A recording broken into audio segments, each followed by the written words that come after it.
Kalau korang jenis yang ada masalah jerawat, selalu bermasalah, selalu keluar jerawat, mesti korang kenal dengan ingredient macam salicylic acid, benzoyl peroxide, tretinoin, adapalene. Ini antara bahan-bahan yang biasa digunakan untuk rawat masalah jerawat kan? Tapi tak dapat dinafikan yang walaupun efektif dalam merawat masalah jerawat, kebanyakan bahan ni ada bagi side effect macam kekeringan pada kulit, kemerahan, kulit menggelupas, gatal-gatal. Ini side effect yang biasa ada pada produk-produk yang mengandungi bahan macam ni. Kebanyakan orang boleh tolerate, tapi ada juga golongan orang yang bermasalah jerawat kat luar sana yang tak boleh tolerate, tak boleh terima side effect macam ni. So untuk orang-orang macam ni, apa pilihan yang diorang ada? So dalam video hari ni, abang nak tunjukkan satu cara lain ataupun bahan lain yang korang boleh guna untuk rawat masalah jerawat korang yang efektif dan sama juga kesan dia, tapi tak bagi side effect yang terlalu kasar macam yang dibagi oleh bahan-bahan yang abang sebutkan tadi. So kalau korang nak tahu info lagi lanjut pasal ni, teruskan menonton.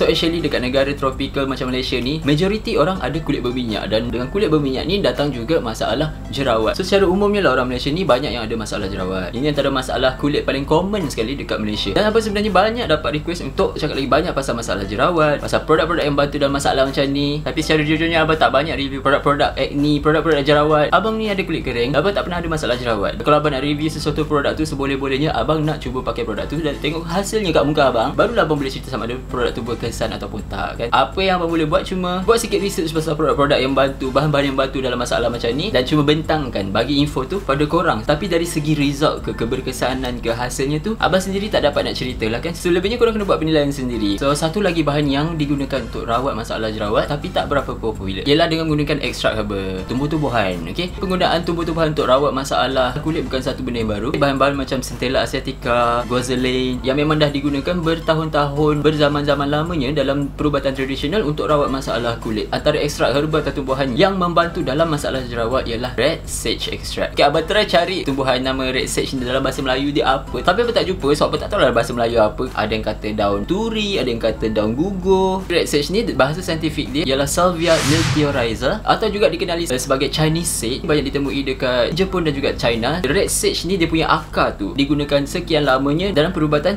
tradisional orang Cina. Salah satunya sebab dia boleh lawan kesan-kesan penuaan. Contohnya macam kedutan. Okay, red sage ni juga ada sifat antibakterial dan juga anti-inflammatory, dan disebabkan tu dia efektif dan boleh digunakan untuk merawat masalah jerawat. Dan dalam perubatan tradisional Cina, dia orang gunakan akar red sage ni untuk pemulihan luka. Nak cepatkan pemulihan luka tu, dia orang gunakan bahan ni sama macam gamat. Abang search online dan jumpa satu produk yang mengandungi bahan red sage extract ni. Tadang! Herbal Natural Miracle Cream. Korang tengok mesti macam apalah benda tu kan. So inilah sejenis krim macam oxy lah, macam krim juga yang korang sapu dekat bahagian jerawat. Ini ialah produk yang dibuat di Taiwan. Hasil campuran dalam ubat ni dibuat, bukan dirumus, tapi dirumus oleh Master Sifu Perubatan dekat Taiwan. Korang pernah tak pergi kedai ubat Cina? Korang masuk situ, korang cakap, okay, saya sakit perut dah 3 hari, perut memulas. Sifu Master dalam kedai ubat Cina tu, dia akan ambil botol, ambil ini, ambil itu, pak.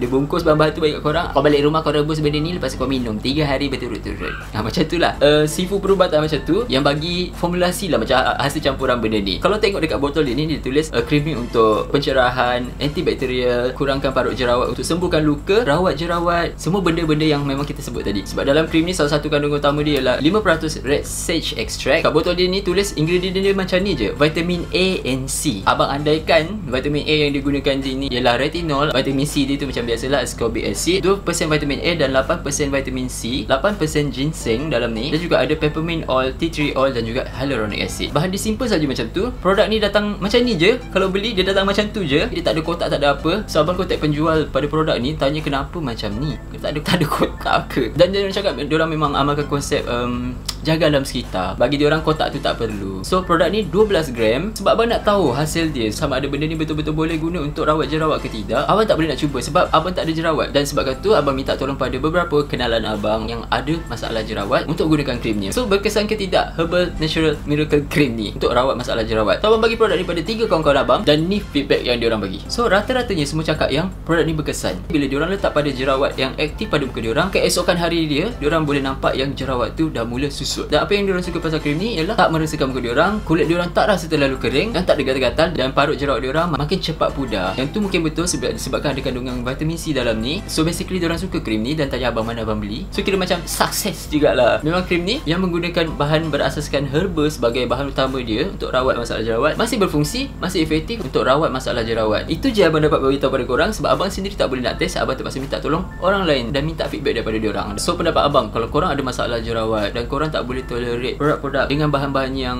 kira harsh ataupun kasar macam salicylic acid, benzoyl peroxide ke, ini salah satu alternatif yang korang boleh cuba. Herbal Natural Miracle Cream ni dibuat dari Taiwan. Korang ada masalah jerawat, boleh cuba produk ni. Boleh beli produk ni dekat Shopee, harga dia RM38 saja. Tapi satu benda yang abang tak berapa berkenan dengan produk ni ialah packaging dia. Kalau abang nampak jual kat kedai pun abang tak berapa minat. Macam korang tahu, abang ni sejenis yang pentingkan packaging. Okay, abang suka tengok packaging yang cantik-cantik, lawa-lawa, nampak eksklusif, nampak decent, nampak macam buat betul-betul, bukan cincai-cincai. Abang suka packaging macam tu. Tapi produk ni packaging dia memang ke laut sikit. Tapi tak apa, kita respect sebab dia orang punya prinsip nak jaga alam sekitar kan. Dari satu, cara dia tulis ingredient dia ni abang rasa tak mengikut standard, tak gunakan nama saintifik. Tapi yang lain dari segi labeling, yang lain semuanya okey. Dia bagi tahu berapa berat, gunakan dalam masa berapa lama, tarikh dibuat dan bila tarikh expired dia bila. Cuma tak ada maklumat kilang ke, pengeluar dia siapa ke, semua tak ada kat sini. Tapi abang ada kontak penjual ni dan insya-Allah produk ni memang tak mengandungi bahan-bahan terlarang macam mercury ke, hydroquinone ke. Even dia orang pergi ke Taiwan untuk berjumpa dengan sifu perubatan tu untuk dapatkan formula untuk buat produk ni. So insya-Allah selamat digunakan. So kalau korang nak cuba produk ni, abang akan letakkan link untuk beli produk ni di Shopee dekat bahagian description kat bawah. Nanti tengok dekat bawah tu, okey. So tu je yang abang nak sampaikan hari ni. Abang harap video hari ni membantu sikit korang untuk buat pilihan kat luar sana. Kalau korang sukakan video ni dan rasa video ni membantu, jangan lupa like, komen dan share sikit video ni dengan korang yang lain. Jumpa lagi dalam video akan datang. Terima kasih semua. Bye.